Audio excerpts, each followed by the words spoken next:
So hey guys, welcome back to our channel. So today we're going to cover the murder of Theresa Corley. This was a crazy case. It was just insane. So we're going to go over the timeline. We're going to have an interview with her sister. I was going to have her sister go over the timeline, but I think I got it down because I took it right from her sister's words. Oh, yeah. So I think we can do the timeline. And then when Jerry does arrive, I have a lot of questions for her. So I think I'm just going to take my time on this because it's a lot we have to unpack. It's so much and so many twisty turns in Such a this sad case. story. It It's is. awful. So Theresa Corley was a 19-year-old girl. She lived in Bellingham, Massachusetts. She was a student at a junior college. She wanted to be a pediatrician. She loved horses. She played volleyball when she was in high school. She was very close to her family. She was one of, was it seven children? 9 children. 9, that's all right. girls except for one brother that she had. They had lived in Mattapan, and her dad passed away. Her mom wanted to move the children to what she thought would be a safer community, so they moved to the little town of Bellingham. Now, Theresa also, as I said, she was going to junior college, but she was working her way through school. So she worked at a place called Penthouse Sales, which was a jute factory. So she was murdered on December 5th, 1978. It was a Tuesday night, and she had gone to work at the jute factory. She left work at 7 o'clock. Her mom and her sister had actually come to pick her up. And she said, no, it's my friend's birthday. We're going to go out and we're going to have a party. And so she said, I'll be home later. And her mom said, well, make sure you call if you're going to be late. Because they always called if they were going to be late or if they were going to be out all night. Mm-hmm. And it was soon to be her brother's birthday. She said, let him know I got concert tickets to take him to this concert. So then she leaves. So she had these 2 friends, Pam and Alana. Jerry had said she never really liked them. Something just felt off. She sensed danger for Theresa with those girls. So she was with her boyfriend, Rick, who was her boyfriend at the time, and Pam and Alana. So they went to someone's house and they were partying, pre-gaming, getting ready. And then they went to this bar called the Train Station Bar on Depot Street. And they arrived there about 10:30. And then Theresa did have a fight with her boyfriend because I guess he was talking to his old girlfriend. And you know how kids are, right? So she asked her friend Alana for a ride home. At this point, it's 11:30. Alana's like, no, I'm not ready to leave yet. She's like, fine, then I'll just walk home. So as she's walking home, she gets picked up by a car full of men. There were 4 of them. One of them apparently recognized her, and he said to the other guys in the car, let's pick this girl up. Like, I really want to have sex with her. That man was Mike.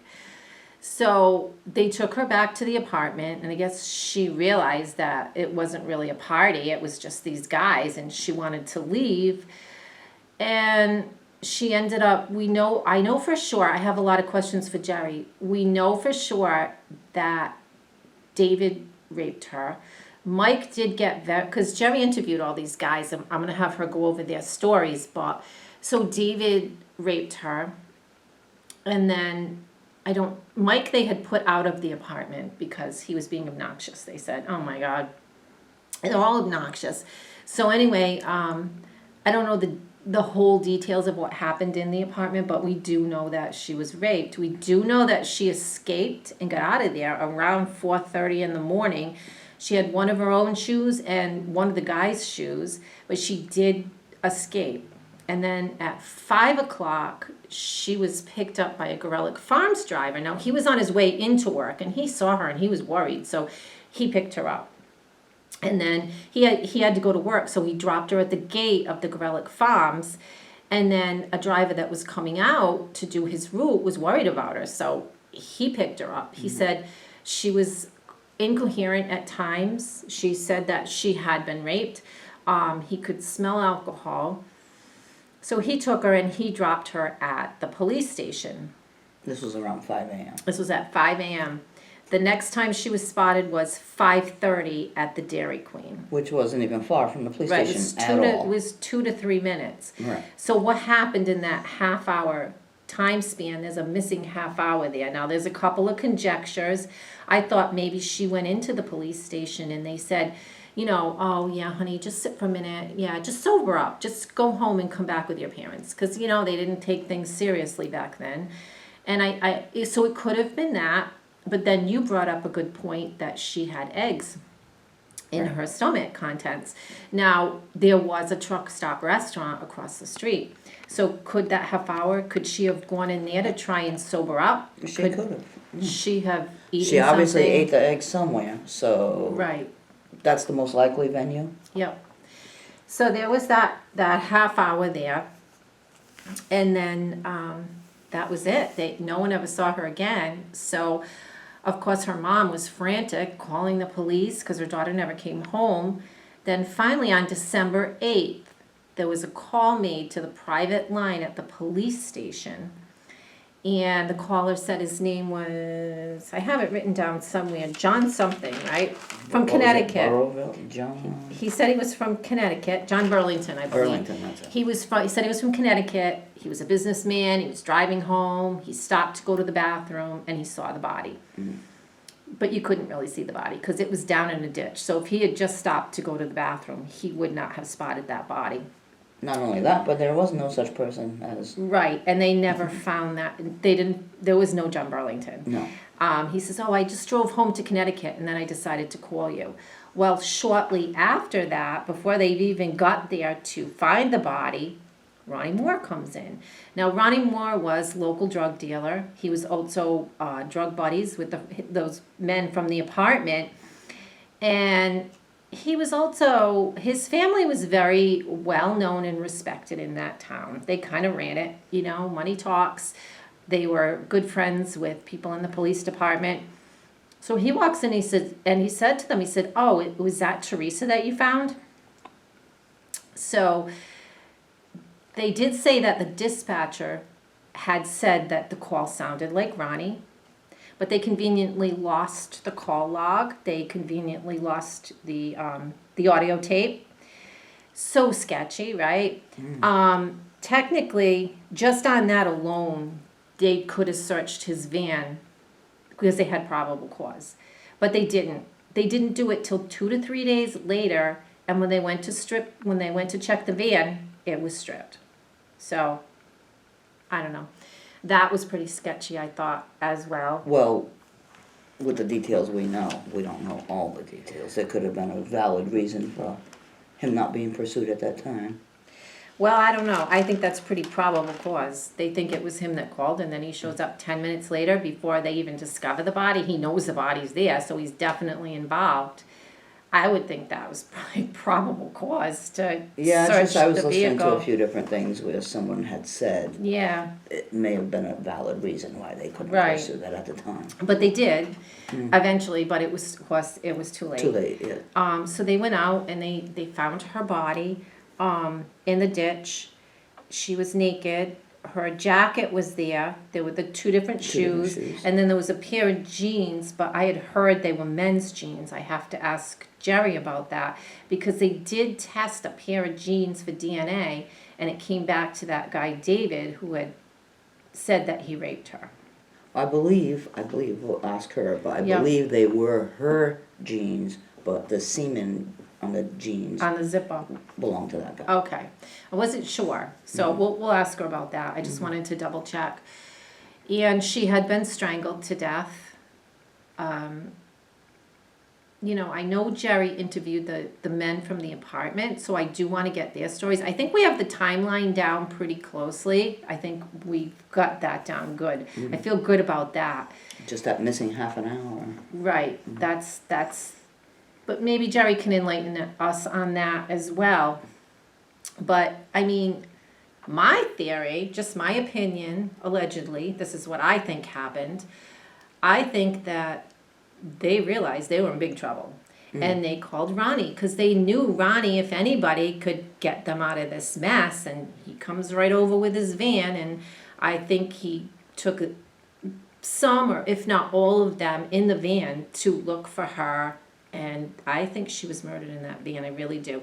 There's other possibilities that could have happened. That's just what I feel happened. Like you had said though as well, like everybody has such valid points. You know, she went to a truck stop across the street to eat the eggs.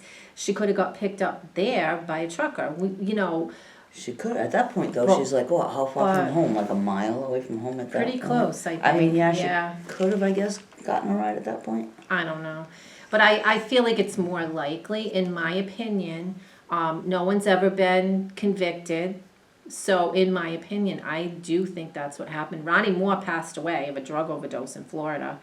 I forget the year. And wasn't he I've written supposed that. to, at some point, he tried to, like, he went in there to give a confession, or he was brought in. But as soon as the officers wanted to tape what he had to say, he was like, "Well, I'm not a rat," and he just ended things right then and there. Right, and he would go to the local bar and talk to the bartender, and he said, if I talk, everything's going to go down. Yeah. So, you know, he knew what happened. So that does tend to lead more to it being those guys and not a random Exactly. truck driver. Exactly, yeah. So there was just so much. They had exhumed Theresa's body. I forget what year. It was recent. And they took her fingernails and some other things for DNA. But I'm going to have to ask Jerry because I haven't heard back if they tested it yet or not. Did I cover everything? I feel like I did, but I feel like one of these guys had Oh. a scratch on their face. Yes, that was that guy. And that might have been the reason for the fingernail. That was that being guy, taken. David. And he actually, I remember Jerry saying he showed up at Theresa's boyfriend's house and was ranting, where is she, or something like that. So yeah, that was, I have to ask her about that. That was actually another one of my questions for her. I still feel like I'm forgetting something. Oh yeah, Ronnie Moore was actually, this is what I heard from one of the podcasts that I watched, that he was actually a suspect in a cold case, for a murder of a woman in Milford, I think it was, as well. So again, pointing the finger at him. So he's an all-around nice guy. Right? Yeah. And then the other thing that was odd, and I have to ask Jerry what time this happened, but I think this is how they linked her to the apartment, was there was like a skirmish there later in the night, and the police went and they were looking and they saw this stray shoe and they thought, that's weird. They're like, whose shoe is that? And somebody that was there said, oh, that must have been Terry's shoe. She forgot her shoe when she left, or something like that. And I think it was the Franklin Police Department. So they somehow connected with the Bellingham Police Department. And that's, I think, how they put it together that she was at that apartment. She forgot her shoe. Who leaves forgetting your shoe? Yeah, exactly. So I think that was pretty much all I wanted to cover. So we're going to have our interview with Jerry, and she can fill us in on the rest. Mm-hmm. We are going to go to all of the spots as well, and we are going to do some spirit box and see if Theresa will come through. With permission from the family, of course. Yes, yeah, we're going to talk to Jerry. I think she's kind of excited about it. She said it sounded interesting. It would be nice if her sister came through to speak to her. I would love for her to hear her sister's voice. That would just be amazing, because this was such a senseless crime. This was just, and you know, it's scary to think that you can live in a small town, and if you're not a townie and haven't been there all your life, if somebody that's, you know, got money wants to murder you, then they're off scot-free pretty much for the most part. Well, back in 78, it's not so much like that now, but back in the day, those small towns, you know, and that's a scary thought. You think you're safe there, but you're really not, you know. So it's sad. So, well, she always felt comfortable hitchhiking, which is very dangerous in itself. Right. I mean, she was very trusting. She was. Very trusting person, you know. So what do you say? Hey, let's do this. Here we go. So Jerry, we so appreciate you coming.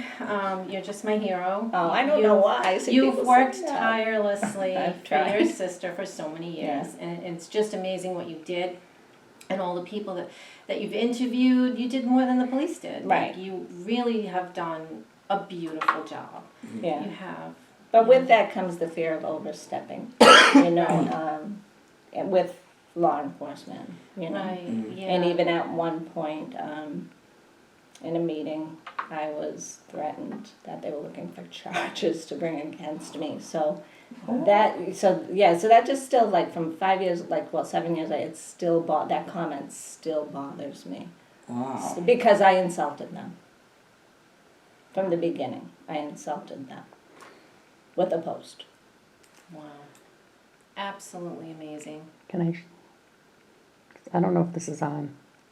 Cut. Okay.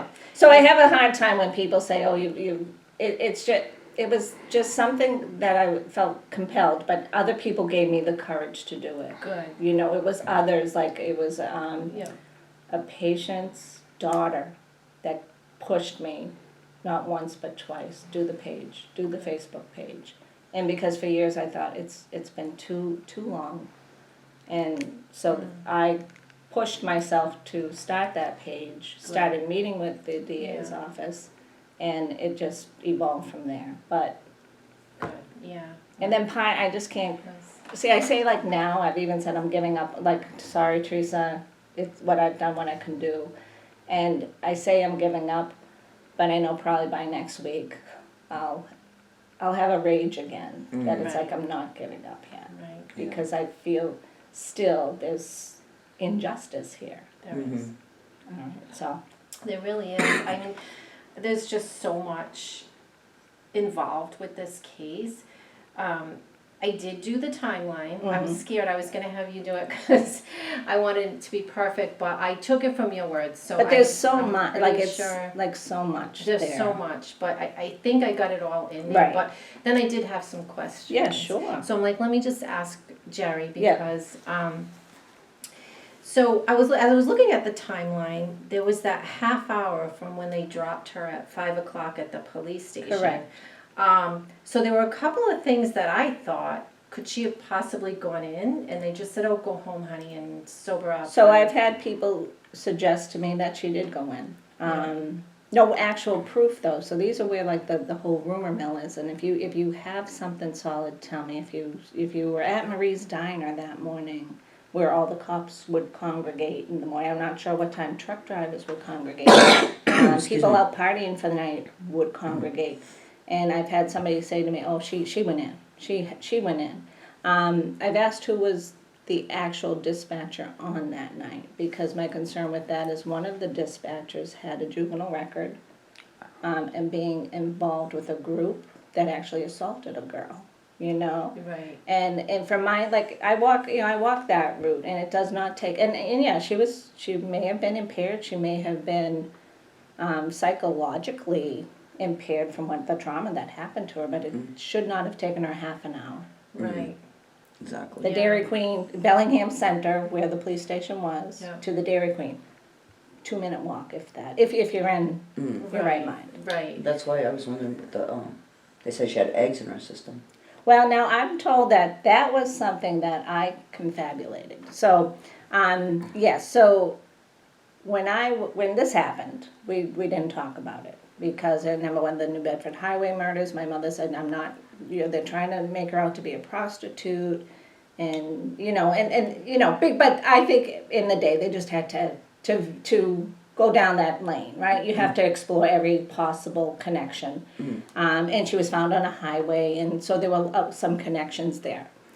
And my mother didn't talk about it. So when my mother was at work, I was nosy, and I went up to where she kept some things on Theresa. She didn't have all the, she didn't gather the information at the time that she probably could have gotten.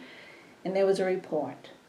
And in the report, it said quaaludes and eggs in the stomach, the content. So, being 17, and I'm thinking, who kills somebody but feeds them? Who feeds them? But then kills them?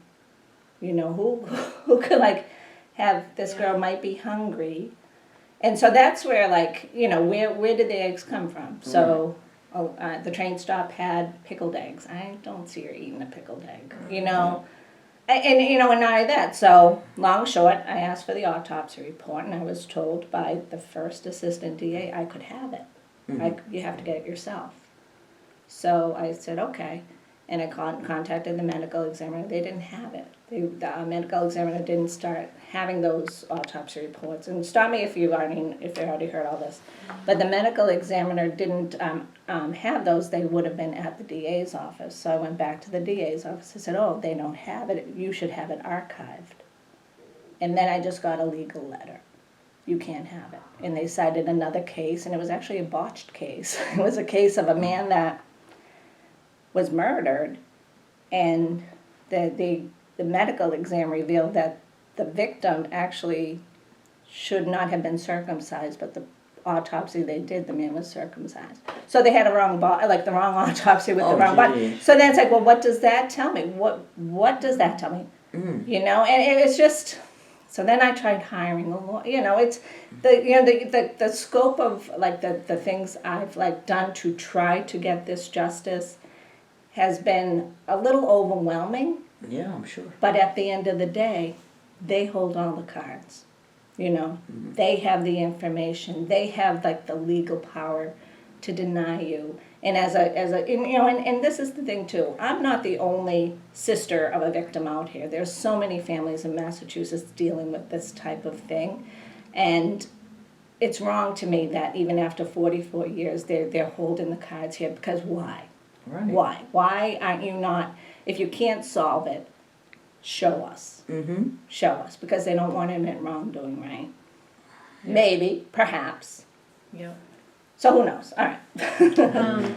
So the eggs, I remember eggs on that report. I remember quaaludes because I was 17, but I had no clue what a quaalude was. Right. I remember looking it up. I remember looking up, why would I look up how long do eggs stay in somebody's body? I was, at the time I was 17, and I looked at those things. 4 to 6 hours is what I read.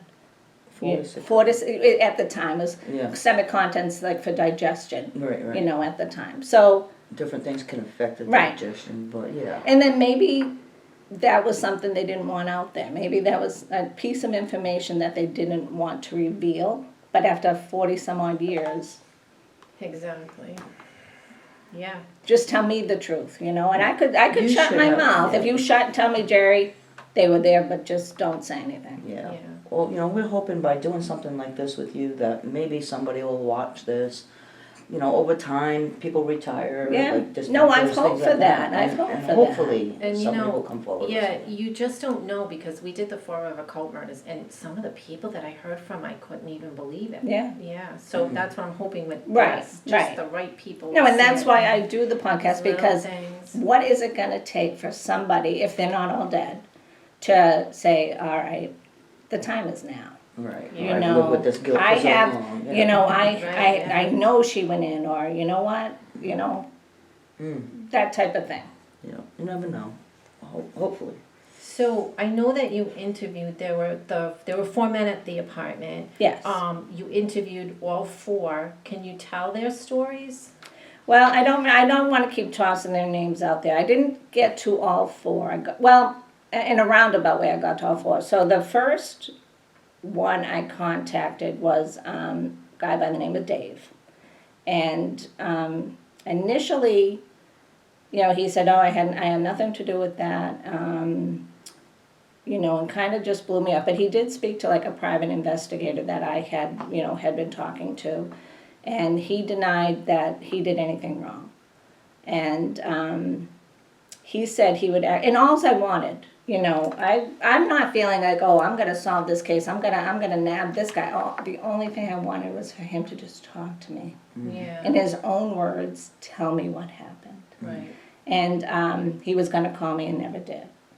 And I tried contacting him several times, and he changed his phone number, did things like that. So he did not want to speak to me.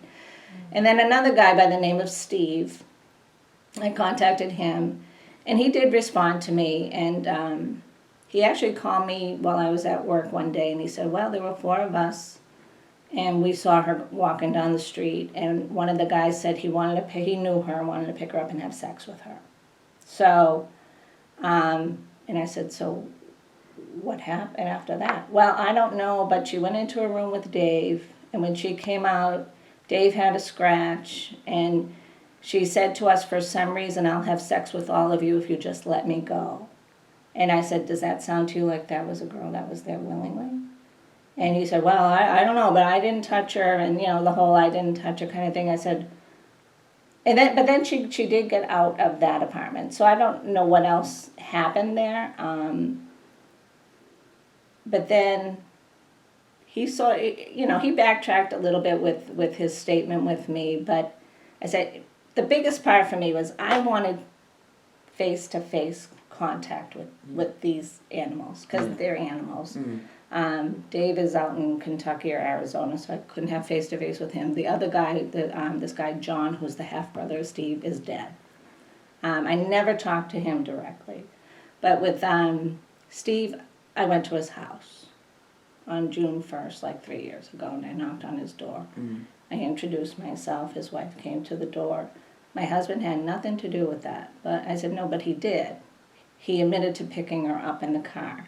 And Steve spoke to me, invited me into his house. I said, no, thank you, we can talk here. And again, he said he didn't touch her, or whatever his story was. But that night, I was told he went looking for somebody. Steve went looking for somebody. He went to Theresa's boyfriend's apartment building, and he had scratches on his face. And he allegedly told this girl, Theresa scratched me while she was orgasming. This was Steve that did that. Steve that did that. So Steve is saying he never touched her. So you hear all these, the stories. But as I'm leaving Steve's place, I said, did you really think she was willing to be there? And he turned around and said to me, she shouldn't have gotten so drunk. And here it is. This was like 2020.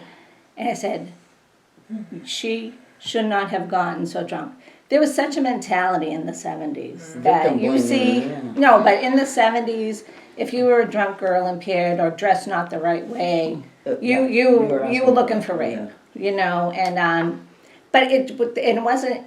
I could kind of see that, but now it's 2020, and at what point do you say that was wrong? What we did was wrong, and I said I blame you because you stopped her from getting home.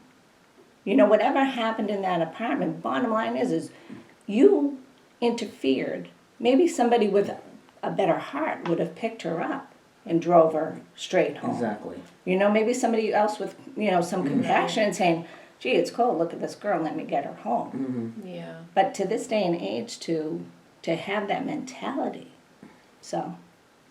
Now, wasn't it David's DNA that came back on the jeans? Yeah, so in 2015, talking to the DA, or it was an assistant DA, and let me tell you, this case has changed hands several times just from 2015 alone. Wow. There's an initial assistant district attorney that I met with. Soon, maybe within a year, he left that office. I'm not saying, maybe he just didn't like it, but he left. And then they were assigning another one for several months. They assigned another one. He left the office. And now there's a female assistant district attorney, and she's had it now probably for the last 2.5 years. I'd have to look back at my notes. But in 2015, I was told that what evidence they still had left was a degraded sample, a degraded semen sample. I was also told there's a mixed sample, meaning several. Multiple. And they from 2015 to probably 2017-18, they were waiting for technology to catch up. Well, technology caught up. Yeah.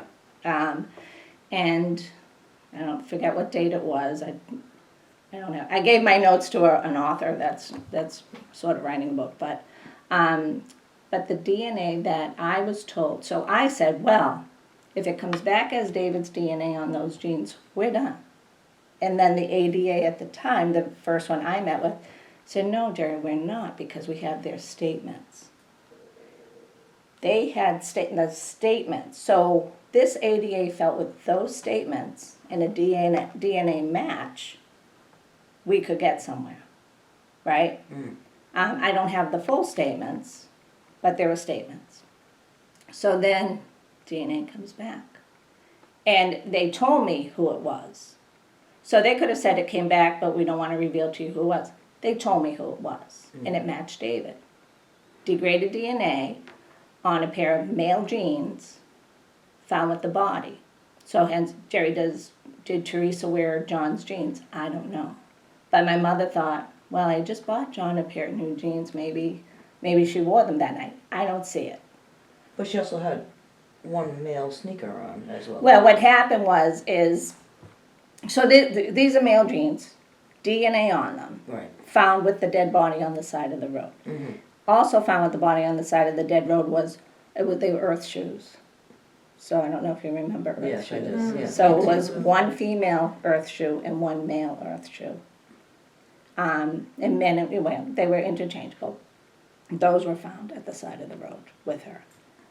But what does that prove, right? So she's in the apartment, 4 guys, she gets attacked. Maybe they pass out. Maybe she comes Grabs to and say, someone. what the hell? You know, I can't Yeah. even imagine. And she, in a hurry, gets dressed. Right.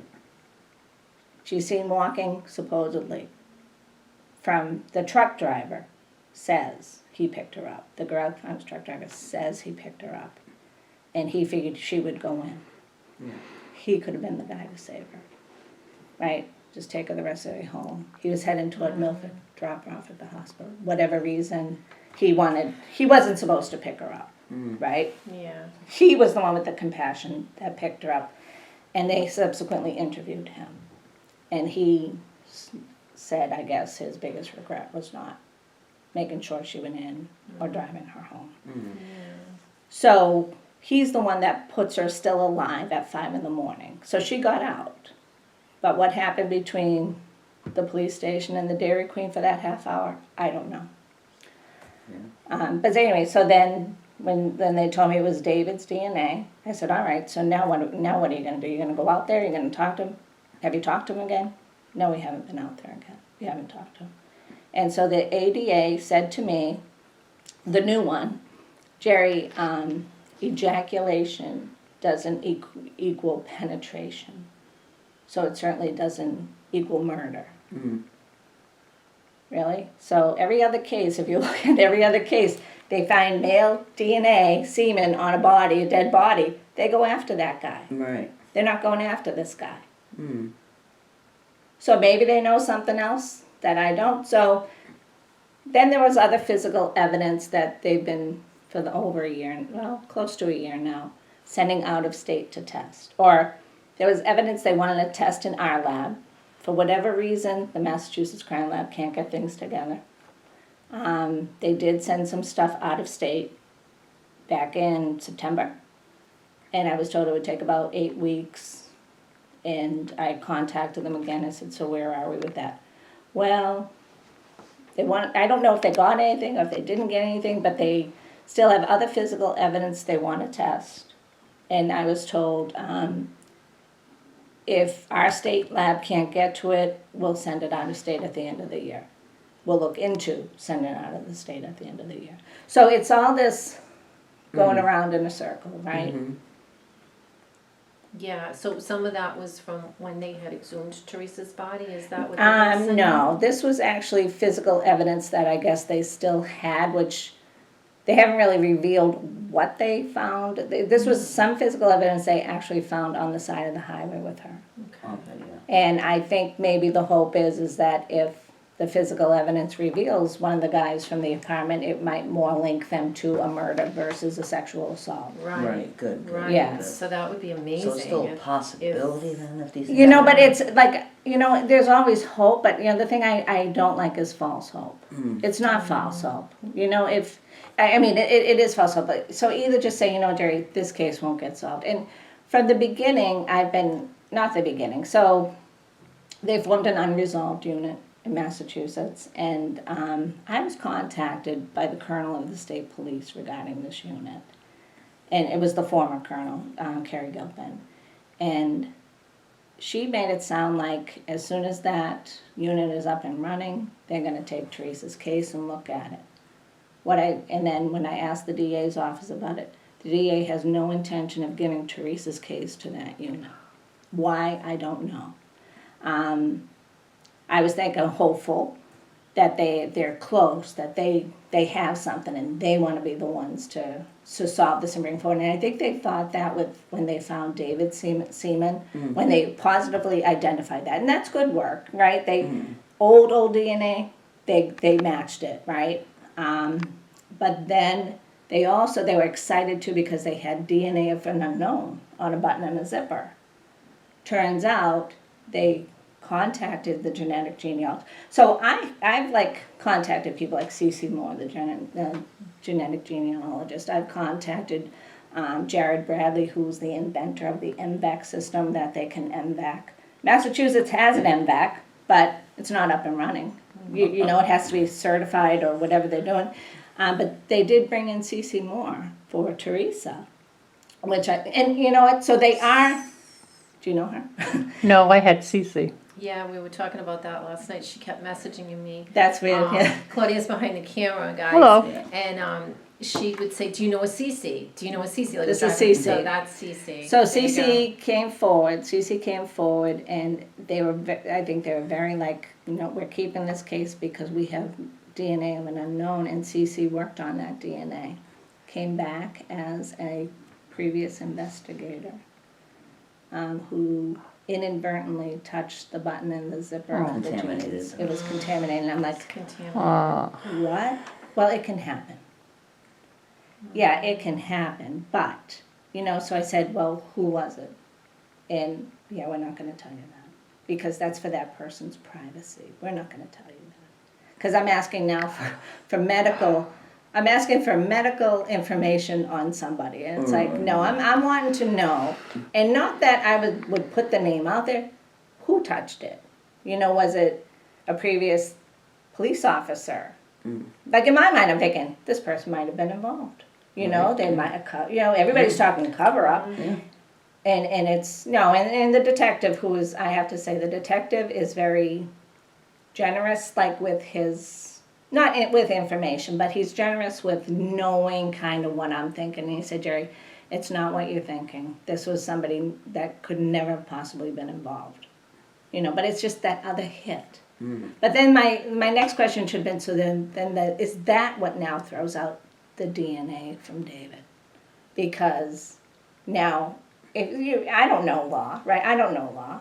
I've been trying to get like a lawyer to talk to, but you sort of, they're not really wanting to get involved. But it's like, so if an investigator's DNA is on something and then a suspect, does that negate the DNA from the suspect? I don't know. I don't think it would. Right. But I think what they're telling you is, okay, yes, we have his David's DNA that, you know, he ejaculated, like you Yeah, said. yeah. It doesn't. Doesn't prove Prove that he murder. raped her. Yeah. So, in a doesn't way, they prove don't want murder. to put out certain details because Right. I get they're it. waiting to get more conclusive. Right. You know, Right. why get them for that when But you can almost get too, 'em- but why tell me it was David's DNA then? Mhm. You know what I mean? Why tell me it was David's DNA? Because they're so closed mouth about so many other things. Why throw it out that it was David's DNA? Right. You know, because then the sister will talk and, all right, we can, I don't know. I don't know their figure. They're telling me they're true and on the up and up with me, and, you know, it's hard to trust though. It's Of hard to course, trust. yeah. Especially when you're told we're looking for something to charge you with. And That's terrible. it sticks with me, right? Yeah. So, Oh my goodness. Yeah, Sue's dad was a homicide detective. oh, there you go. Yeah. She Yeah. knows a little more than I do. She Yeah. knows a lot more than I do. And that's the thing too. I contacted police officers and stuff like that because you don't know who took stuff home with them. That could you look in the basement at your husband's files? Could there be anything there? So I'm hunting everywhere. I went down to the Foxborough Police Barracks where I was told she was sort of first, well, not taken, but they first investigated. And I said, can you look in your basement for some files? And it's not far-fetched because I have a friend in Lowell who, she did a vigil for her aunt, and the new police chief had never heard of the case. So he went looking, he found boxes of evidence. Yes, they did things so differently back then. But they looked. It's a matter, and you know how the genes were found? Is one of the criminologists from the lab went looking, and she found the genes, you know? She found them. She took the interest and Yeah. found them. So kudos What to else is her. out there? What Yeah. else could be buried somewhere? Go look. So they did lose some at that mortuary, correct? The one They that lose. burned down? They lost vaginal swabs. So and that was a fire that was never documented anywhere because you know, you get this. You want to find out this information that and I got this from a cop. They had vaginal swabs. Jerry asked them where the vaginal swabs are. So they're going to tell you it was a fire. No, that it was a flood. He said, well, if it's a flood, these swabs are in. They were in, on the plated glass with the cover, I guess. But no, and so I contacted the state archivist. Tell me about the fire at the old mortuary in Boston. Oh, we don't really see any documentation of that. There was no documentation. And so when I asked, we went and looked at, because a lot of physical evidence, vaginal swabs, rape kits probably were stored there. Not just Theresa's case, and it was a total loss. But in my mind, I'm thinking, you're investigators. Why wouldn't you have processed it as a crime scene in a way? See what you could retrieve. Yeah. But where's the documentation though? Right. So it's Very frustrating. who gives yeah. it? It's like a Wow. who gives a shit kind of thing. Yeah, So- pretty much. Anyway.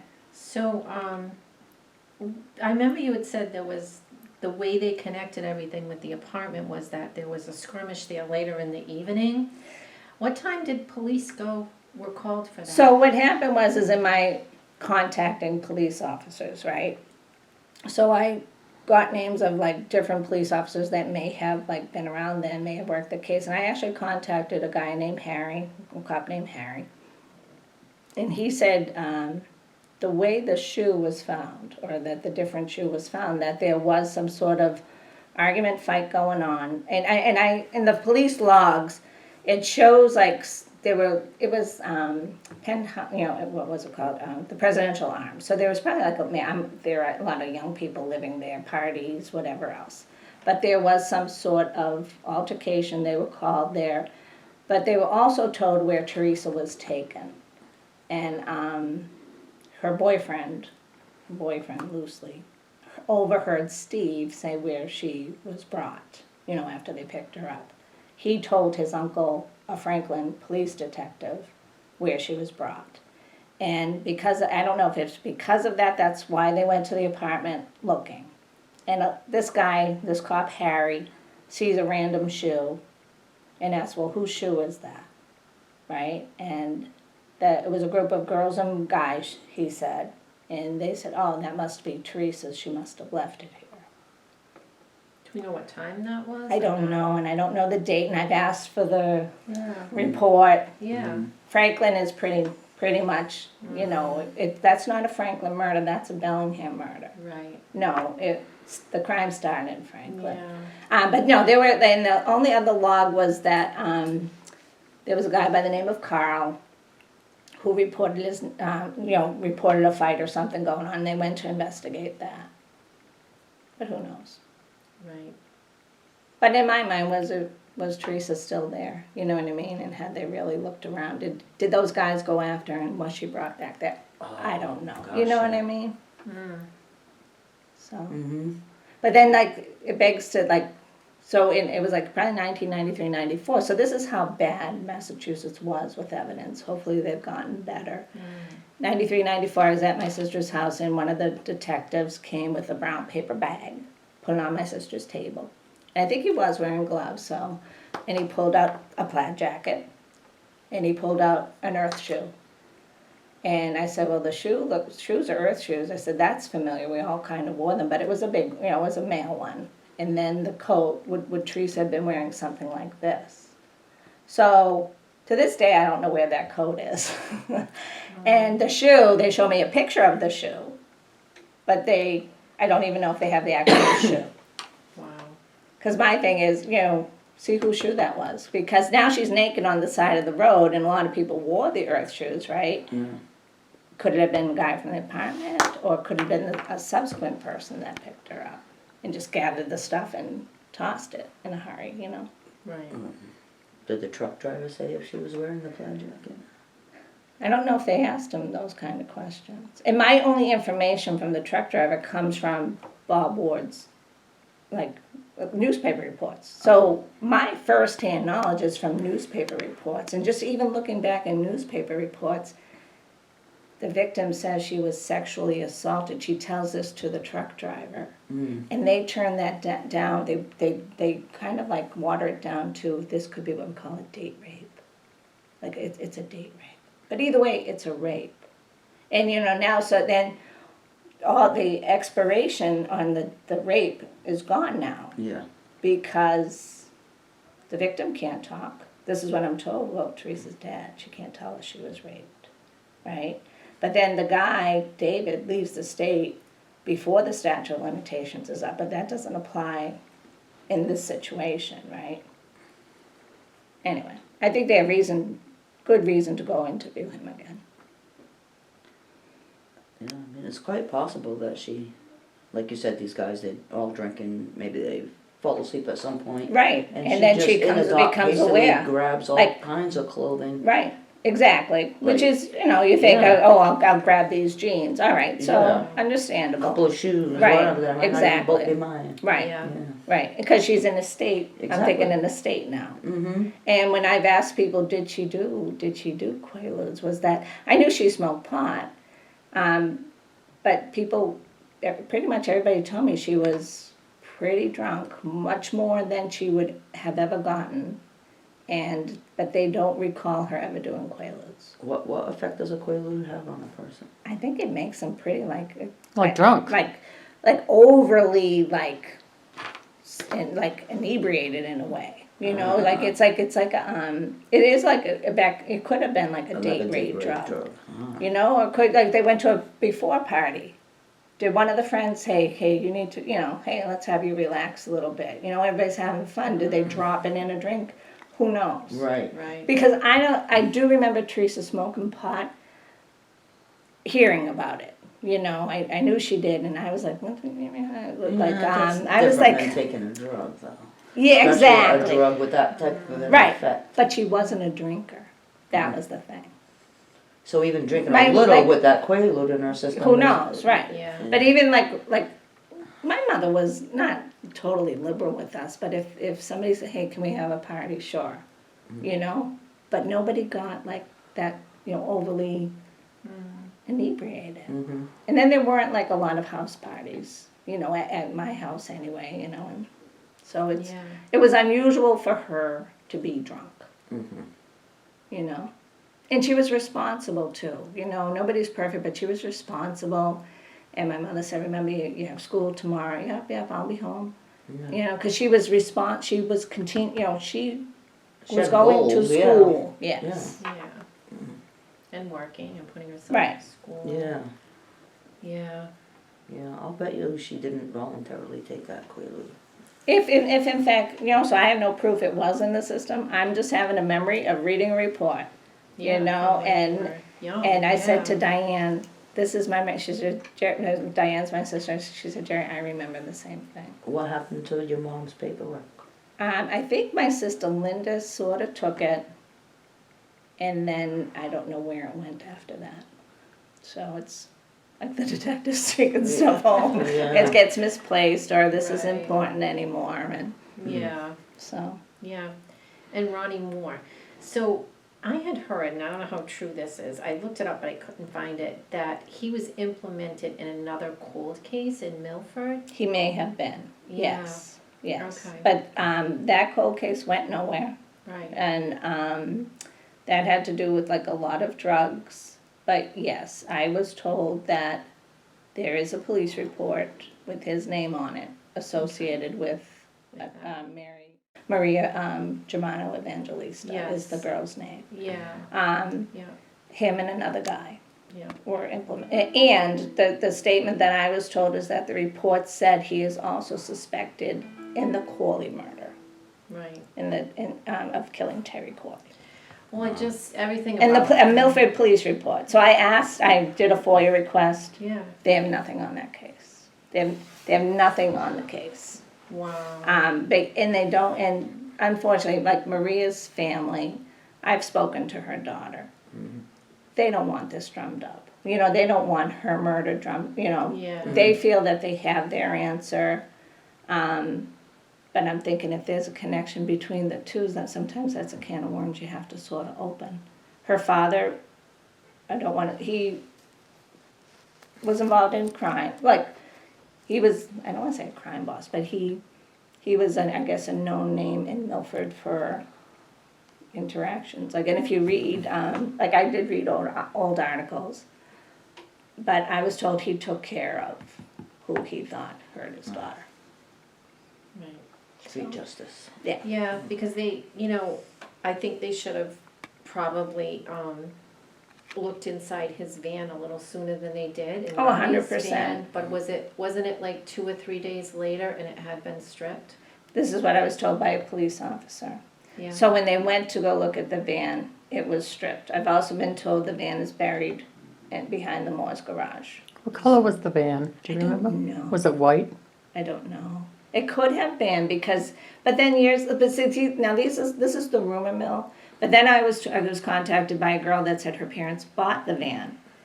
And then after the parents bought the van, she remembers them coming to take the van to look it over. But then I'm told by a police officer it was stripped down.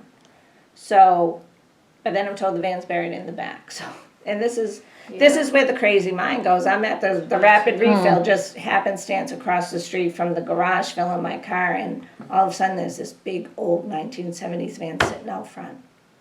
But I was also told some of my information came from a current Bellingham police officer who was friends with one of the guys I contacted out of the blue. And they were looking into my sister's case themselves. Good. No, but Yeah. but the guy that's currently on the force really can't say, and But anyway, a van shows up in front of that garage, and I contact the state police. There's now a van, or can you go look at it? Yeah. Because I'm told there's a van buried, and What they color? did go. It was brown. It was brown. Okay. And then on the side there was like a big, like it looked like What? one of those leisure van, like Oh. a big round window on the You side. need the VIN number to track. Yeah, so I don't know Yeah. who it belonged to, but I'm sure the Moores were laughing about that one, like, here they come again, But it's interesting that it seems like they would love to sell that property, but they haven't. And then I'm told there was a caboose back there where Ronnie would take girls and Theresa was brought to the caboose. Is it Ronnie? I don't know. I think Ronnie had information for sure. Yeah, he did. 100% he had information. Did he do it? I don't know. But I think when a main suspect comes in before the body is found, or a person, before the body is even gotten to by the police, and he has knowledge, and this was in, December 8th, he shows up and he says, was that Theresa's body, as it's just being dispatched. Like, how do you You're know? suspect number one, right? Yeah. Right, but how do you know? How did you know this? And then they're asking the dispatcher, was it his voice? Did you hear his voice? Was it his voice? But yet, this is where the rage kind of comes a little bit, because I asked them from Ronnie's first interview. April 6, 1989 was Ronnie's first official interview. So I said to the Bellingham chief of police, this is the first interview? Yep, to the best of my knowledge. Yep, as far as I know. Like, that's all we got. Yeah, and it's so callous to me, the way it's callous. And then, like, and it's a small town police force, all right, they don't deal with murder. Everything pretty much goes through the state. But then when I said at my very last meeting, well, Ronnie shows up at the police station and nobody interviews him until 1989. The current ADA said, who's Ronnie? What? Who's Ronnie? Who's Ronnie? The guy who should be suspect number one. Who's Ronnie? I really hope someone sees this somewhere. But I've been hoping for 7 I years, know, right? I And know. people are dying. They're dying, you know. And I've gotten so many names, so many possibilities, And that adds to a lot of the confusion. So the guy that, I got a list of names. So it was November 2015, a woman messaged me and she said, I think my husband or ex-husband knows, she messaged me a lot. Her name was Ann. She's living in Canada now. Her husband threatened her once that she would do to her what they did to the girl that they left on the side of the highway. She gave me a list of names. I went down the names. And I contacted this guy, David, another guy, David. And David said, oh my God, I went to the police in 2012. I gave my statement. I mentioned who killed her, and they haven't done anything with it. But he went because he was going in for heart surgery and he didn't know if he was going to survive. So he came forward with this confession, said who did it. That is this guy, Jay, that killed her. So Jerry calls Jay. Jay tells me I'm out of my mind. And like, just, he denied it totally. And, but other people have come forward with this guy's, Jay's name, that Jay had these massive scratches on his face. And when somebody asked him about it, he said he had woman troubles. Long and short of it is, who knows? If it's, who knows who it is? I'm gonna have to stop for a sec. Okay. Okay. No. Well, thank you so much for all of this. We Yeah. appreciate it so much. Yeah. Yes. Hopefully something will come of this. So you be interested in trying Spirit Box Sure, for us and see, sure. because Claudia's feeling Yeah. someone's with us. I'm sure Yeah, that's fine. Teresa's here watching us, so maybe You she'll know what? come through. And I always get a feeling that there's somebody pushing me, and I don't know. Is it her? Is it you, Teresa? I don't know. Should I She's stop? Should I strong. go? What should I do? I think she wants the justice. I really I do, do because too. something pushed me to start, and it keeps pushing me. Yeah, she's a know? very, very strong spirit. Yeah. She really But is. you know what? And I I'm don't sure she think she's doing it for her. Right. I think she's doing it for I think me. she's Yes. doing it for you guys. I do too. And part of me says how selfish of me. I should just let her rest. But I don't believe it's just a sense of that what you're doing interferes in her Yeah. afterlife whatsoever. yeah, So don't ever think that. yeah. I mean, No, like exhuming her was hard. yes. That was, yeah. Yeah. Exactly. I did disturb her, but my hope was that they would get something. But you really didn't disturb her. You Yeah. really didn't. And that's what I'm saying. That's not. No. She's okay. Yeah. No, she's okay. But the interesting thing about that is, all right, the nails didn't reveal anything for the state. However, there's a lab called Othram Labs, or Othram Inc. They identified the lady in the dunes. Oh. They're interested Wow. in Teresa's case. Wonderful. They're willing that's to take amazing. everything. And I'm saying, give them the nails. Because you know what? Maybe, because the nails were awash because the casket was wet, right? But maybe their technology could do something with those nails. Right. If the state still has them. Yeah.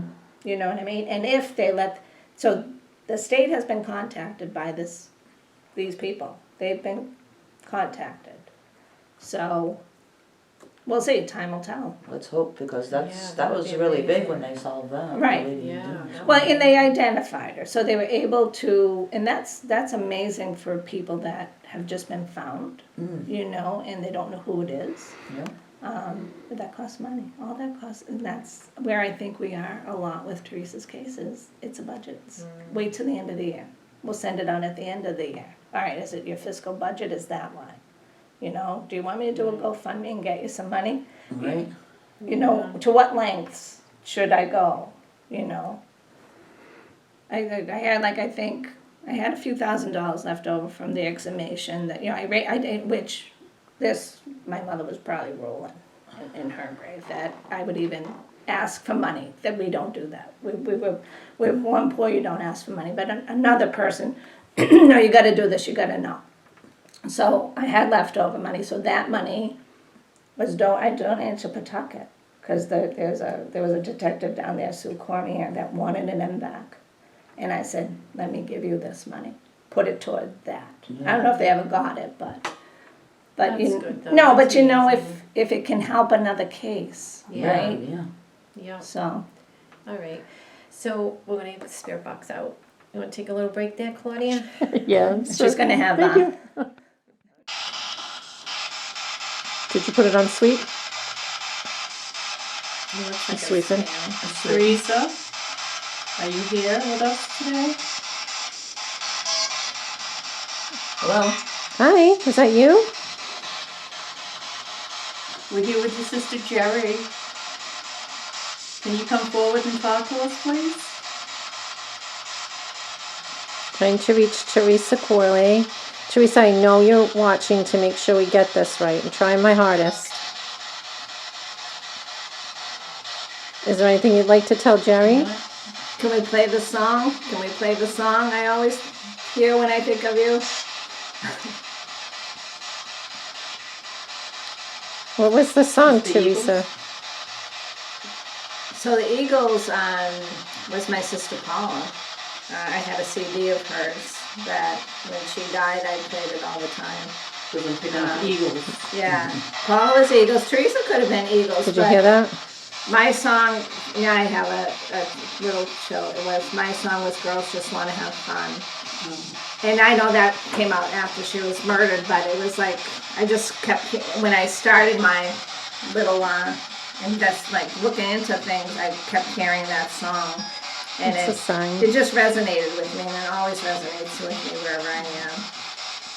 When you talk to her, ask her what you need to ask her. So Teresa, I've been, as you know, seven years now of pushing and bothering you and talking to you. I talk to you all the time. I just want to know. And I guess I want to know if we're going to solve this, and if we're not, is it okay for me to move on and be done?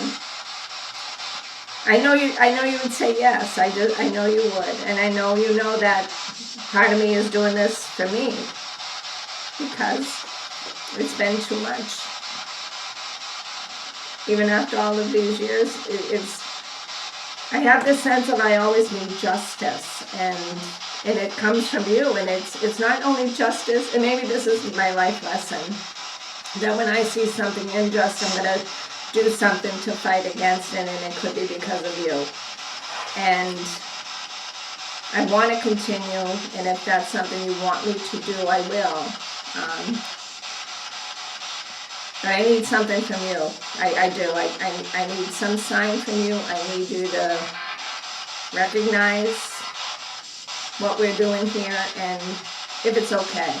Mainly if it's okay with you. So we'll give you a couple more minutes, Theresa. If there's anything you want to let Jerry know, like, would you like her to keep going? That was a yeah, and I just heard her in the background. It sounded like a yeah. Yep. Are we close? I mean, are we close? Theresa, can you give us a name? Who did it? Was it Dave? Was it Dave? I heard David. I heard Dave just say. Dave. Dave from Kentucky. Was it Dave from Kentucky, Teresa?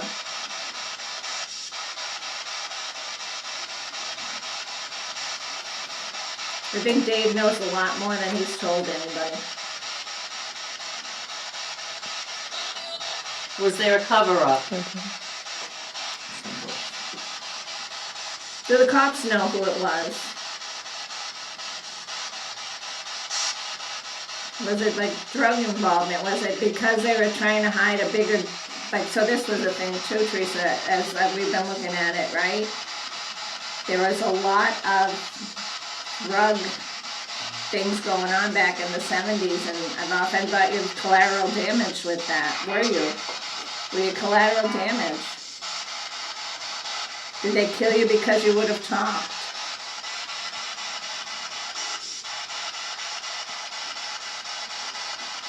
You can do it. You can come through. Are you with Donna? Are you with Paula and Mary and Ma? That's where I hope you are. Are you here with us today? Gonna come with us on our travels today? We want to help solve this. We want to give you justice and your family. Who was the mail that just came through? Did you hear that deep voice?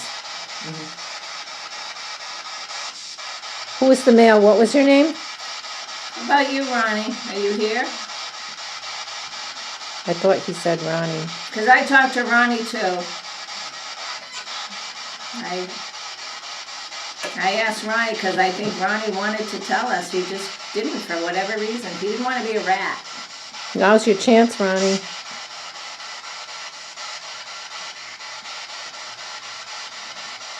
Tell us what happened. Ronnie, do you know everything?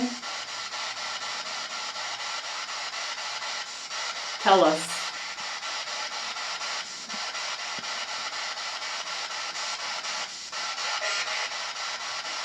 Kenna? No one can hurt you now. You can tell us.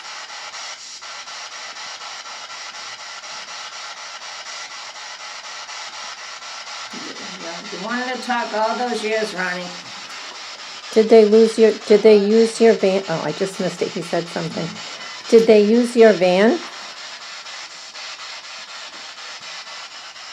Did you let them use your van? Or did you drive them in your van? Were you driving, Ronnie? Were you driving the van?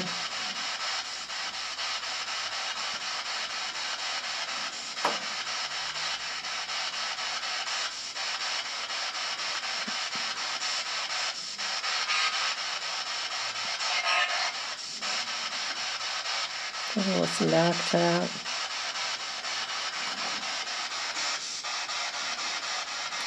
What, do you want to turn off and listen back? Thank you for speaking. Thank you. Thank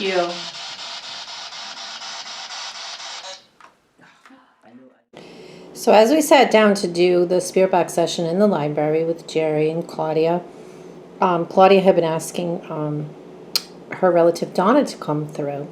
And the first name you hear is Donna.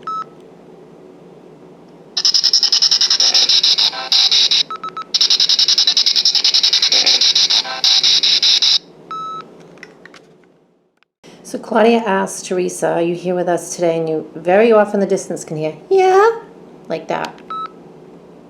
Theresa, are you here with us today?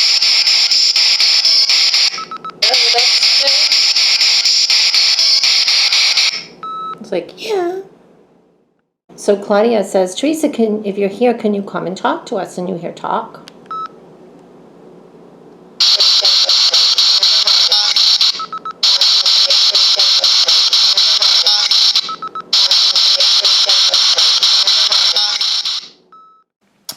So Theresa, I just want to know if we're going to solve this. And you hear, I know.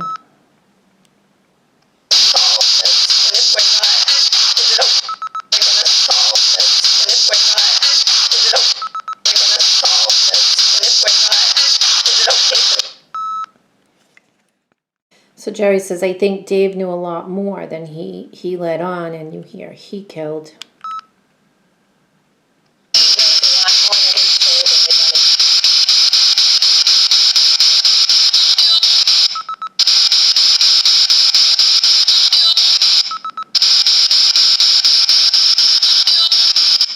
He killed. So this was interesting. Jerry asked, did you drive the van, Ronnie? And you hear, he drive it?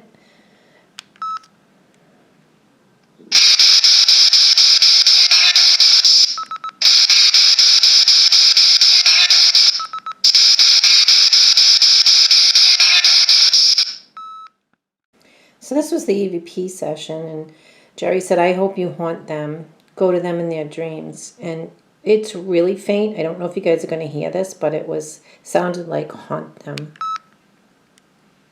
To them in their dreams. And you go into them in their dreams. And hope you go into them in their dreams. And it was almost like a little like tick tick.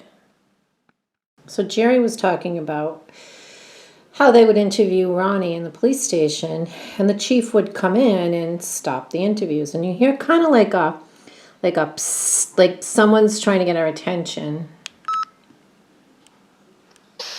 oh, really? Interviews were stopped. Interviews were stopped. Interviews were stopped. Well, because. So Jerry was talking about the article with the checkbook, and she says, you know, Theresa was upset. Now, a voice comes over. You can hear it. I'm not really sure. I'm thinking maybe and in trouble. You could hear it. It comes right over her voice. In a newspaper article, she was upset. And tell me, Theresa, she was upset.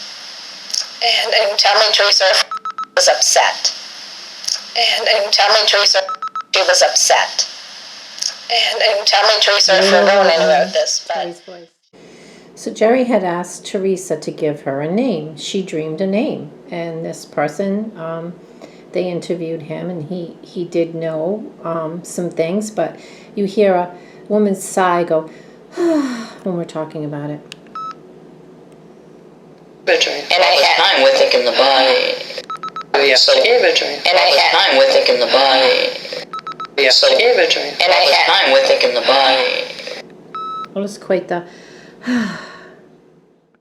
So this is the Franklin train station. So the bar was over here somewhere. We're going to just kind of try to figure out the general area. Someone said across the street this way. This was the bar that Theresa had come to, and she had the fight with her boyfriend and left and started walking. So I just wanted to do a little video for you guys. We came over here just to give you a general idea of the area. It seems to be downtown Franklin, I'm thinking. So there's a new bank there, so it could have been that, right? Or it could have been up a ways. So this is Main Street. Most likely it was in one of these blocks of stores right here. It's the train station bar or the train station lounge. So, yeah. Most likely it was right over in this area somewhere. I mean, this could have been a pub on the corner here.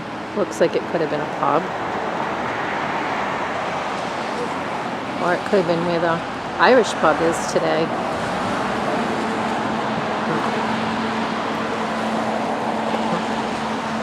It's definitely over here somewhere.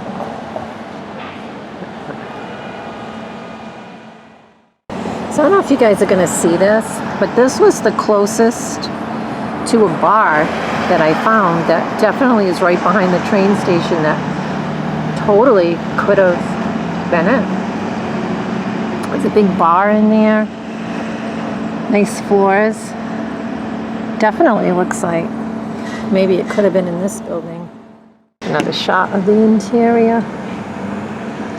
I feel like that's a good chance. I know it's been a lot of years, but this could be the building. So now we're just leaving where the train stop bar was, and we're driving to the Presidential Arms, which is where Theresa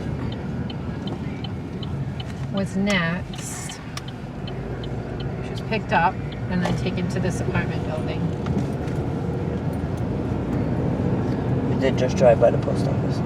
So by the post office, somebody also mentioned they thought that the train station might have been over by the post office.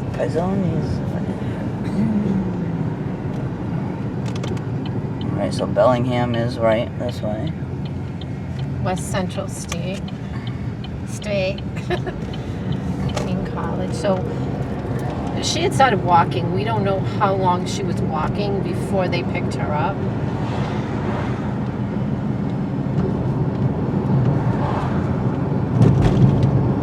This is the direction to the Presidential Arms from the train station bar.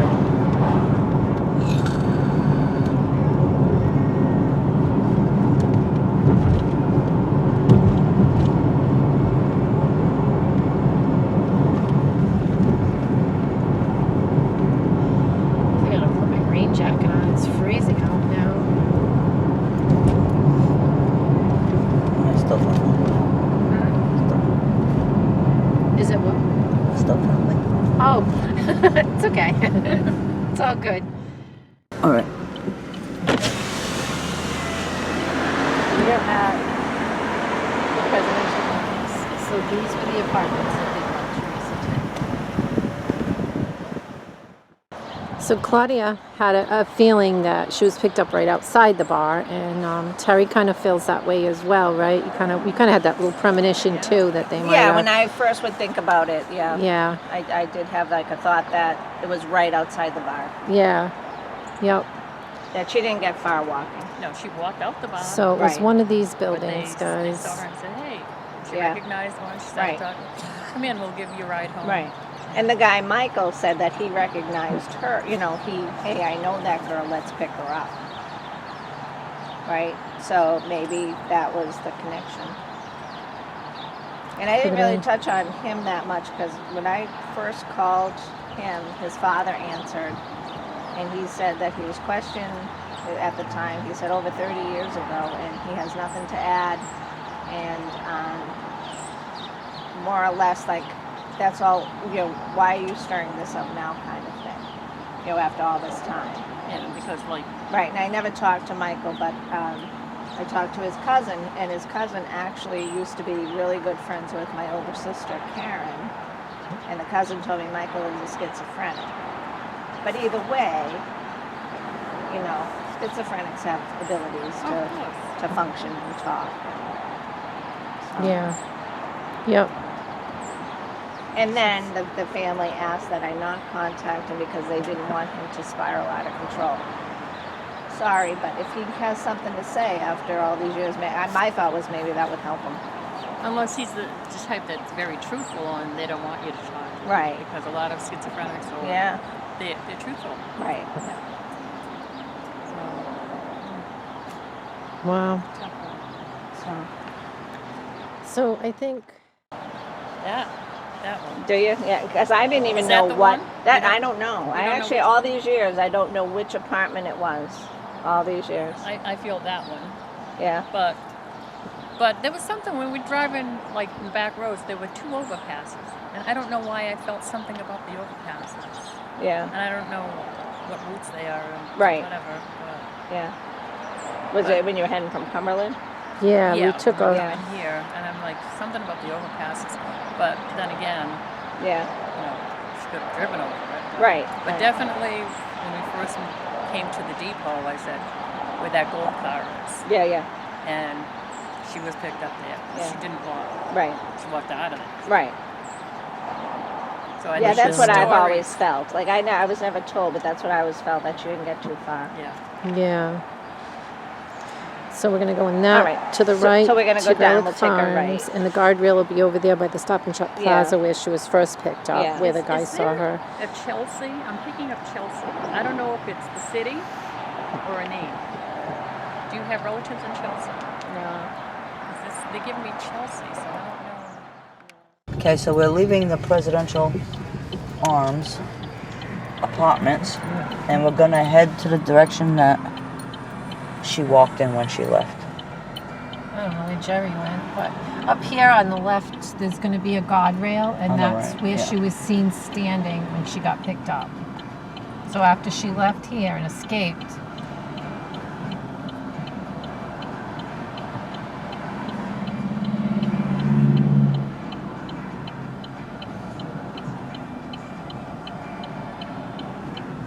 So Jerry pulled over way up near the guardrail anyway, I'm pretty sure. Stay on the right.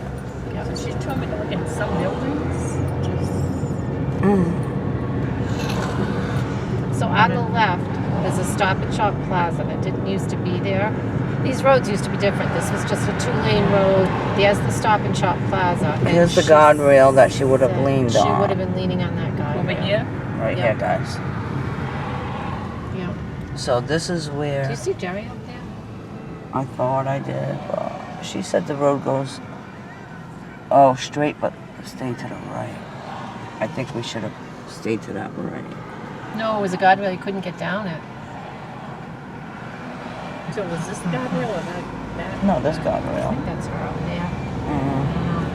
She said the road goes straight, I but thought we were taking a right here. yeah, We're taking a right here. I mean, I don't know. We have no idea. I thought this was it, but I don't know. So I'm gonna stop. We're on our way to the Gorelick Farms, and what pulls out but a giant Gorelick Farms truck. As we were talking about how Theresa got picked up by one man, he dropped her at the Gorelick Farms gate, and then another guy picked her up on his way out. So that was just kind of cool that happened.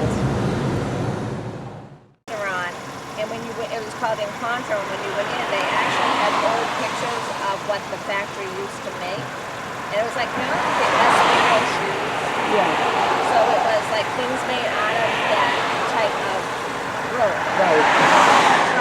Where Theresa used to work. Now, this restaurant took away that old Oh, wow. This is where she worked at the jute factory. Yeah. Wow.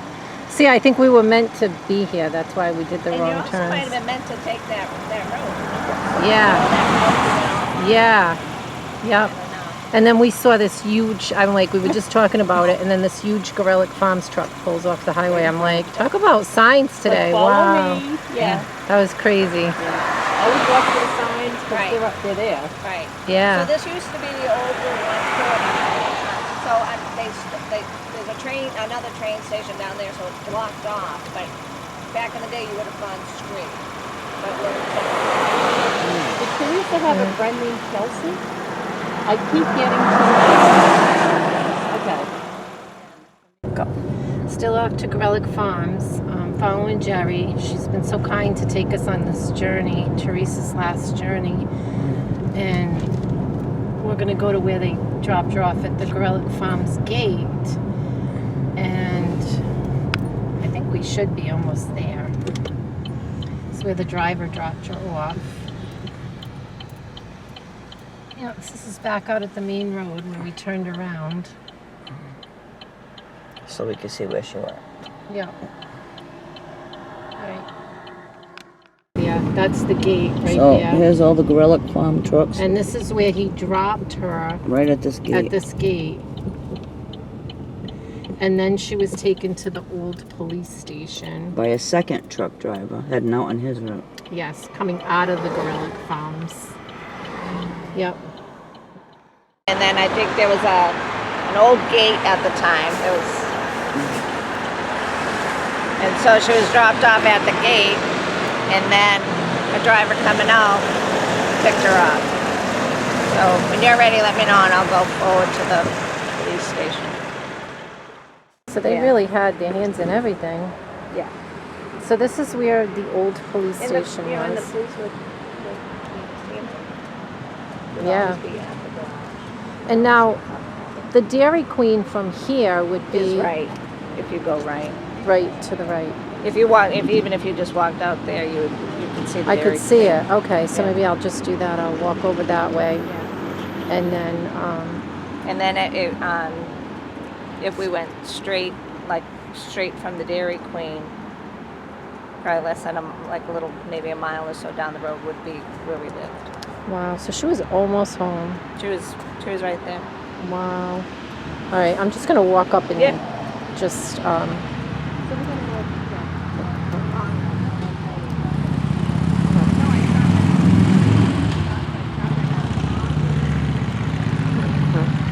So Jerry said, if I go up this way, I'll see the Dairy Queen. Now, so she was here at the old police station, and there was a half-hour gap, and then a half-hour later, someone spotted her at the Dairy Queen, and then that was the last that she was seen.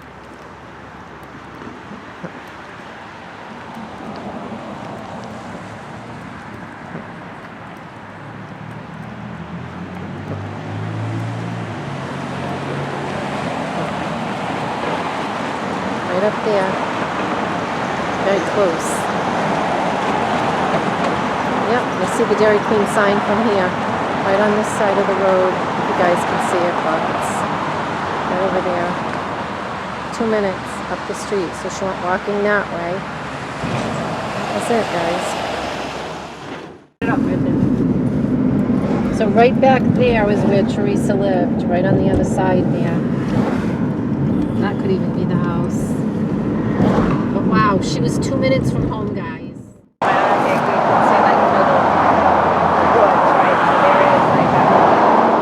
It's like hold it that way.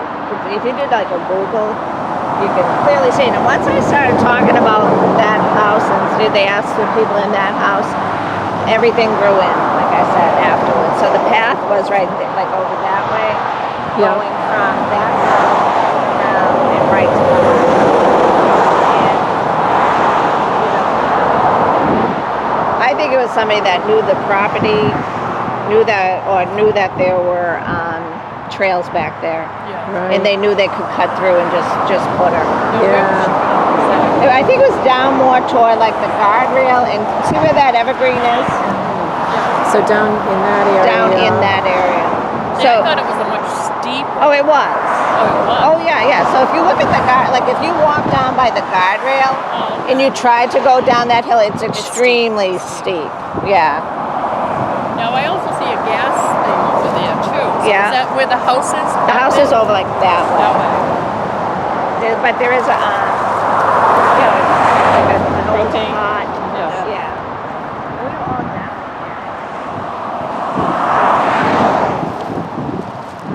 Teresa's body was found over there by those trees down in the ditch.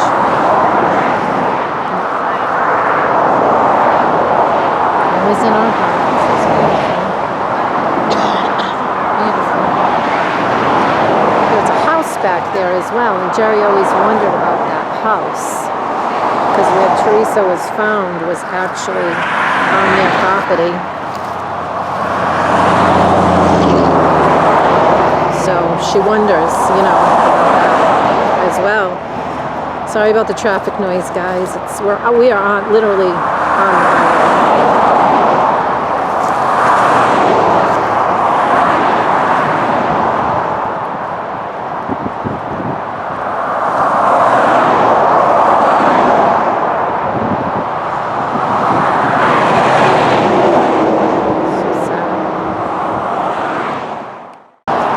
So I do think her body was brought in from the back over there and not from the highway. Especially like Sue said, since they knew the people in that house. Okay, so we're entering the cemetery where Theresa is buried.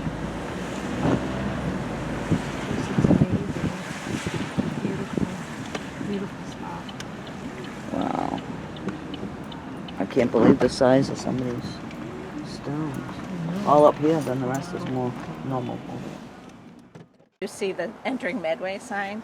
Yeah. You knew right there is Bellingham.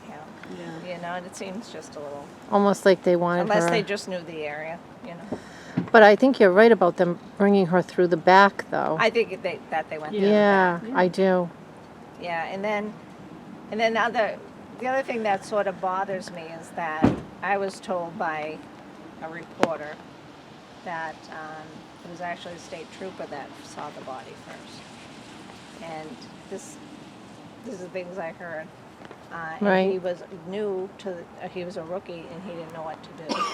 So he went and he made a phone call and allegedly he got that information at a conference and the guy came up to him and said, "I'm John Burlington." And I didn't in my stupidity or my like I don't know, I think I was taken back. It's like, so who's, you know, I didn't ask him the guy's name, you know, and then I did a couple of years later, he couldn't recall the name. So that would be a further, not a nice, you know, great thing for the state police to have to admit, right? Yeah, they don't want to admit their faults. I mean, Right. that's Which you don't, but that's part of the truth. You know, get the truth out there. Exactly. They have immunity. You know, they have police, right? Police officers have immunity. From what? No, like if it was a trooper that saw her body first and called it in, right? Don't they have some sort of immunity? Like, you know, what are they afraid of by telling the truth? What could they possibly do? Lose their What's wrong jobs. with him being the first one to see it and call it in, though? Right. That's what I'm not understanding. But he went to a phone and didn't like. Why wouldn't he use the mic? I don't know. Yeah, that's odd. Right.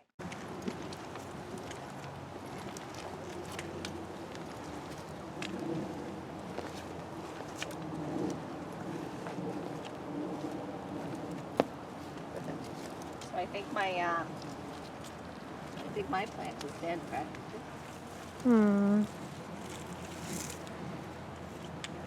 I brought her a little something too. I Somebody, brought her a little horse. that's new.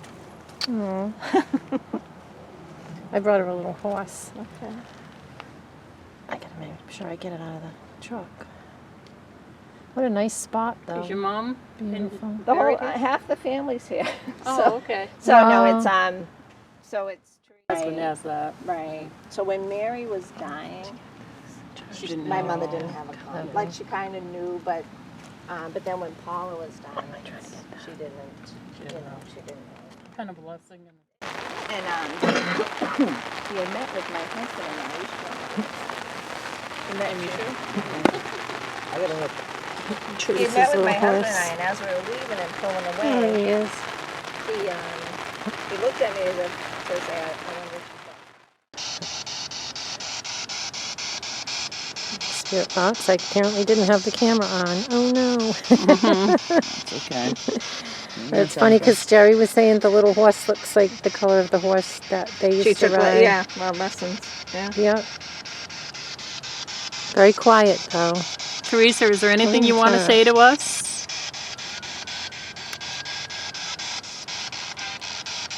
Oh, it's Heard better. something. Is there anything you want to say to us, Theresa? I do. What did you want to say? We're here. We're listening. Are you glad? Are you glad that your sister's here with us?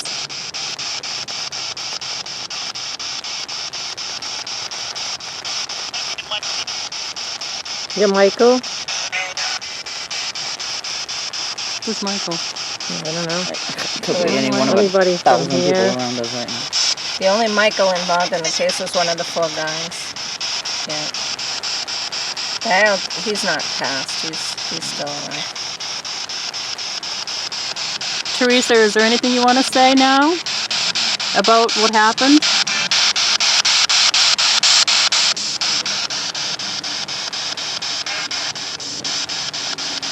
I just wonder if we're close. If we're close, or I should give up.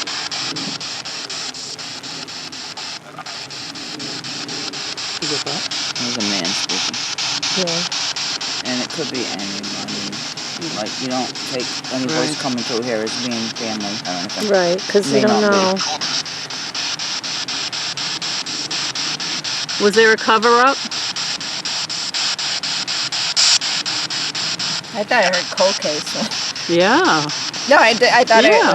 It could be because did. others will come through and Yeah. So comment. maybe they were telling you it's the cold case. It Yeah. could be. Yeah. We're recording, so we'll play it back. and Yeah. Get a better idea That of would what they make said. sense. I always believe all the spirits try to help. They do. You know. I believe they do too. What's your grandmother's name? There was a Nora and a Bridget. Are you with Nora and Bridget, Theresa? Are you with your mom? How about are you with your father? He wasn't really part of our life. Your daddy? Dad. Are you with Tom, Theresa?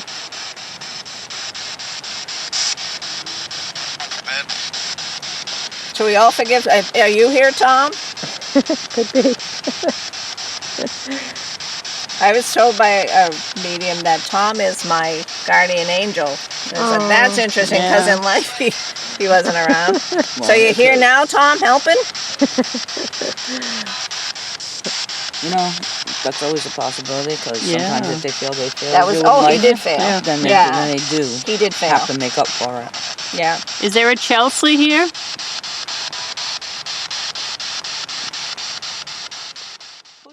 So spirit box at the cemetery. Claudia says, is there anything you want to say to us, Theresa? And she said, I don't.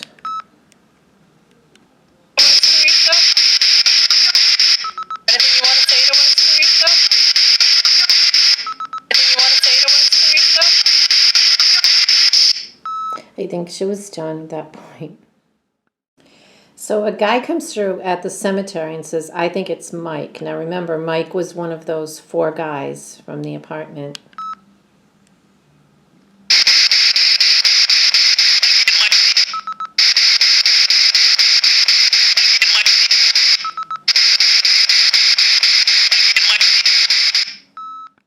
So Jerry said, I just want to know if, I'm close or I should give up. And this guy with this really deep voice comes on and says either gotta high or gotta hide. I'll let you guys decide.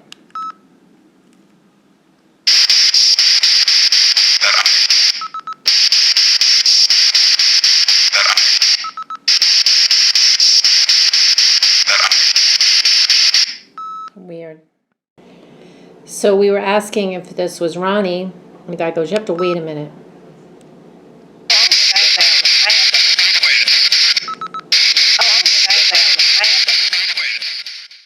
Claudia says, Ronnie, you know all about what happened. Tell us. He says, hate. Tell us.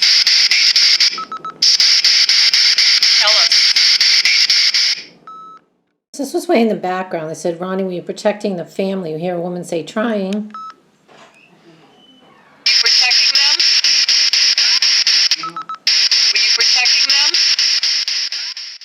So Claudia thinks that these guys picked Theresa right up from the train stop, but I'm going to play. She says, yeah. Well, a girl says, yeah. The train stop. Did they pick you up at the train stop, Theresa? Theresa?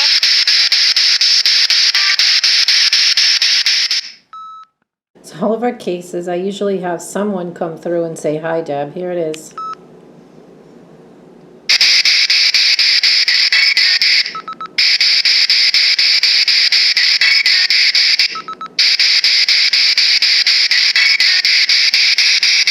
Oh, I wish I knew who it was. So Jerry was asking for her mom. She goes, are you here? How are you, Ma? You hear Ma? How about you, Ma? How about you, Ma? How about you, Ma? So we've been asking for a number, and we clearly heard 4. How many people involved? 4. Yeah, I'm gonna say we're gonna shut this off now. I'm gonna say we're gonna shut this off now.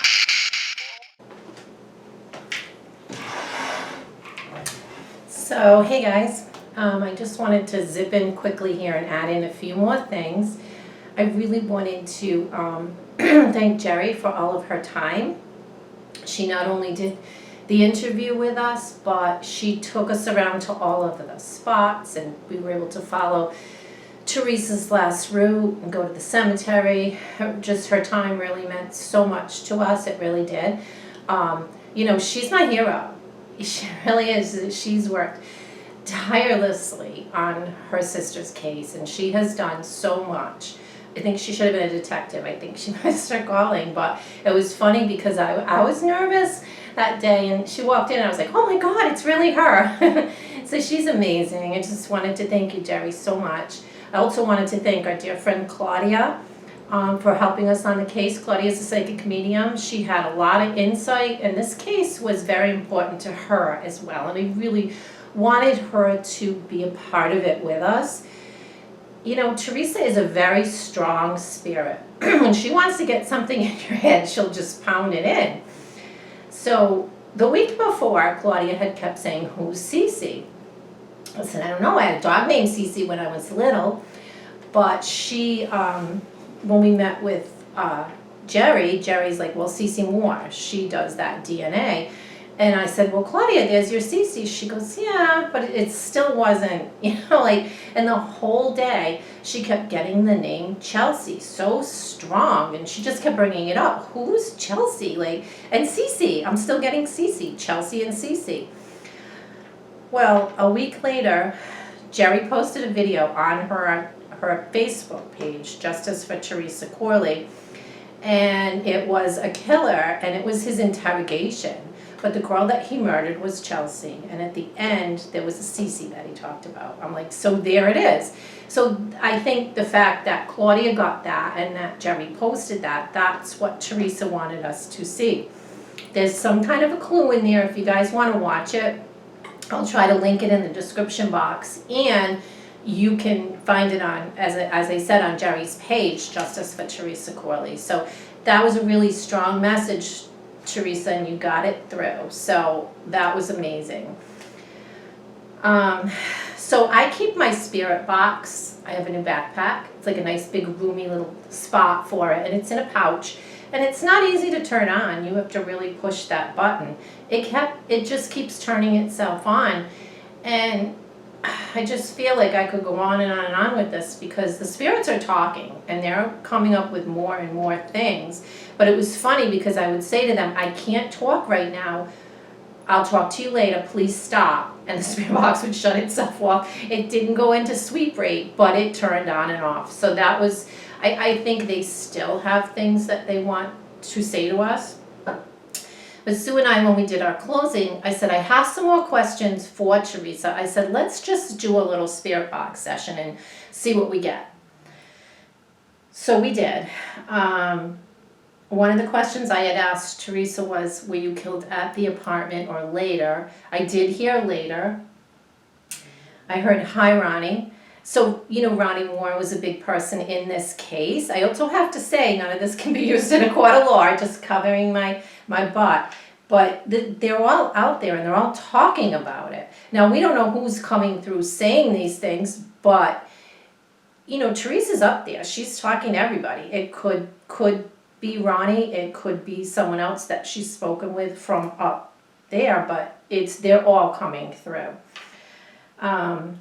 I asked, so Jerry thinks, so where Theresa's body was found, there is a house back there in the woods. Jerry seems to think they took her in from the back part, and we asked, did they bring you to the house? We heard, yup. And then there was the piece as well about the girl that said she had Theresa's checkbook. They said she didn't have it. And then we were asking, did Dave do it? And we heard all of them included. That was a male voice. So the spirits are talking. They really are. So whoever's out there that's still alive from this case, you need to come forward and you need to speak your truth. And that was another thing that I heard. Clear as day, a woman came through and said, can I be true with you? So you guys need to come forward, because is Theresa going to haunt you? Yes, she is going to haunt you. You heard it with your own ears. You've heard the spirits are starting to speak. And yes, none of this can be used in a court of law, but it will be used in a court of law when you go up there, let me tell you. So now is the time when you're still alive to come forward. Be a man. Tell us what happened. Give this family some peace at least before you pass. Because if not, when you pass, it's going to be even worse. And yes, Theresa is going to haunt you. So thank you for listening, guys. This is going to be a long episode. Probably one of my longest. Because I don't want to put it in 2 parts and leave you guys hanging. I wanted you to be able to put everything together at one time. So, you know, it is going to be long. But I hope you guys enjoy it. Thank you for listening to my rant. My rant, because I just think I could go on forever with this. I really could. I just feel like they have more to say. And I will turn the spirit box on again and see what pops up. I actually had to take the battery out because they wouldn't stop. So, but I will. And if I get anything, you know, I'll do little updates now and then. But thank you.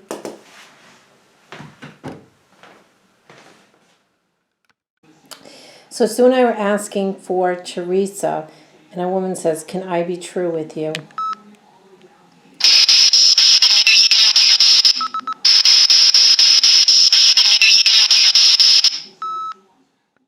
So I've been asking Theresa about the girl that had her checkbook, and someone said she didn't have it.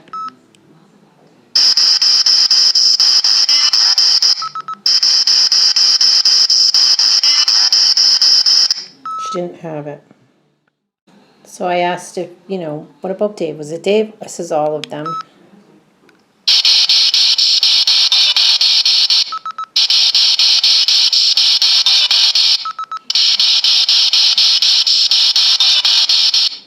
All of them.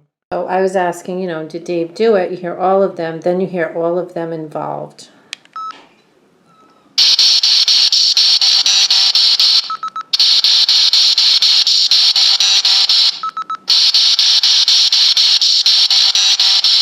all of them involved from the mouths of the spirits.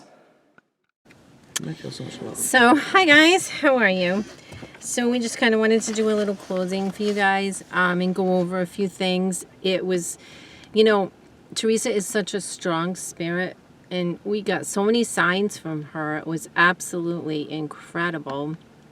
She, as we were on our journey, I ended up taking a wrong turn, and where did we end up? At the jute factory where she worked. I think she wanted us to see that because that was actually where her journey started that night, and I hadn't thought to go there, and voila, there we are. So, it was amazing. And Jerry was also saying that her song, she always thinks of Theresa, is Girls Just Want to Have Fun. So Sue always meets me in Seekonk, and then I pick her up and we go do what we have to do and bring her back. But it was a dark, foggy night. She didn't want to drive, so I was driving her car. Walter was following us in his truck. He was blasting his tunes. He was having a ball.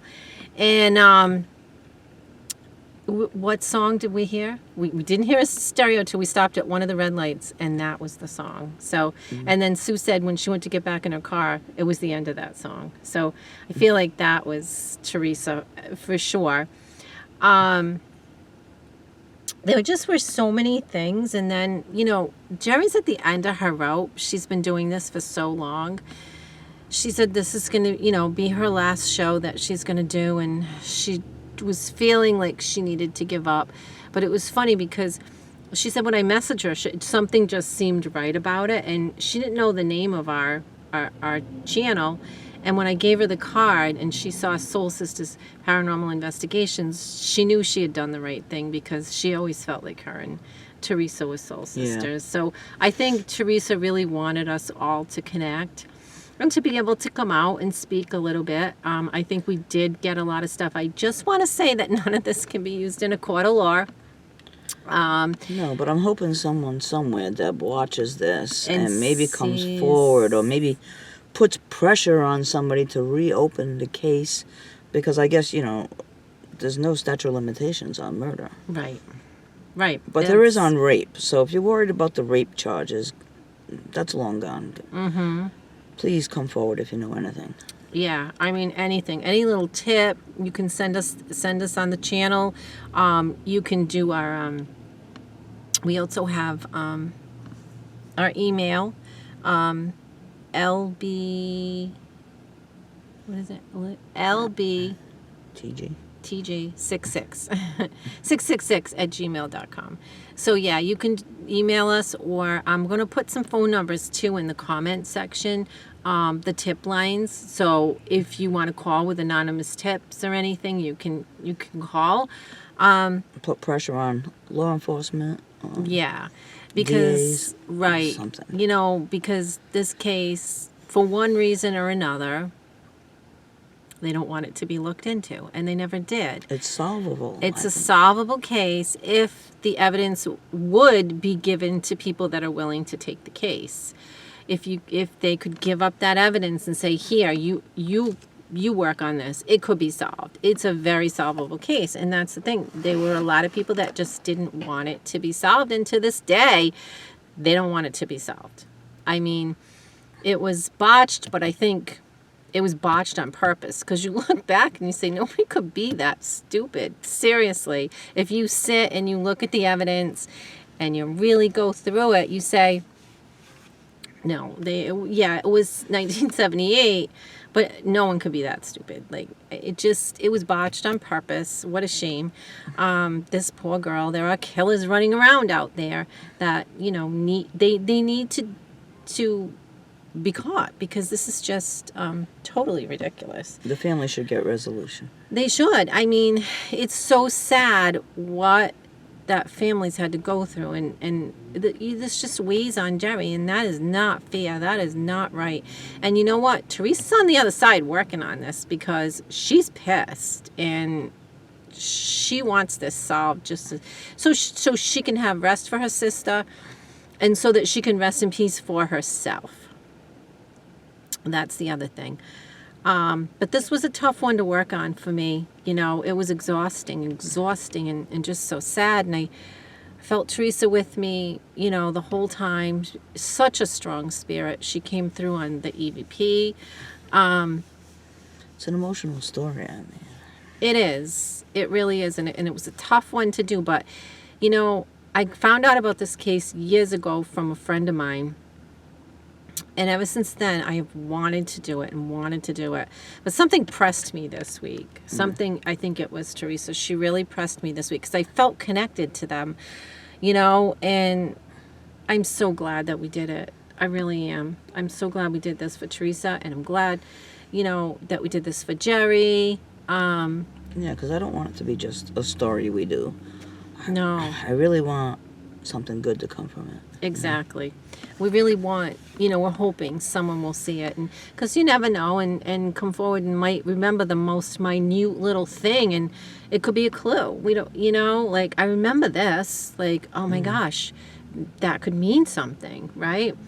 So I feel like there's somebody out there that knows something, but they're still scared to this day to say anything. So